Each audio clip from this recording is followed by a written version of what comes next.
Hello canoeist, Lisa DeHart here, 3 minutes with the Maine Guide, and today we're going to show you how to load a canoe for a canoe trip. The heaviest piece of gear goes forward of the center thwart. This is the same whether you're solo or tandem. The heaviest piece of gear goes forward of the center thwart. Now, yes, you're going to move things forward or aft. If you're running a rapid, you want that bow a little bit up. If you're on a big windy lake, you're going to want to sink it down a little bit. But it all starts with a really good center with the heaviest piece of gear forward of the center thwart. Don't do this. Don't do that.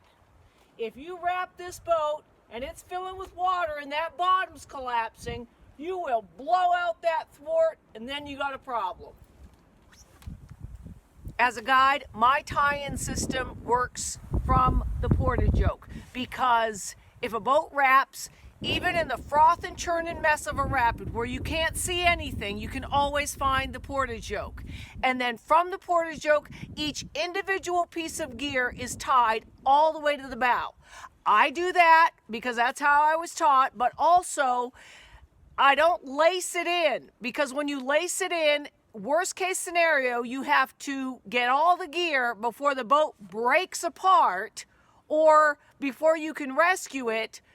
You can go start at the farthest end and you can free that gear and get it to shore and you won't lose any of your outfit. Here's the simplest with just a piece of rope, classic clove hitch, and then just slip knots with the carabiner in there, and then you can just clip everything in. If you tie your slip knot with an extra twist in the loop before you pull it through, you'll always be able to break that knot and it'll look like that.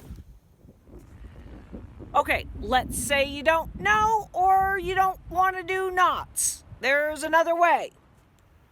If you're looking for something simple that you can just buy, you're going to recognize this is a gorilla strap to an Enos hammock. So the way it's sewn, you can just clip carabiner in from there with the nice sewn parts of the webbing. It's kind of perfect even though it's a hammock strap.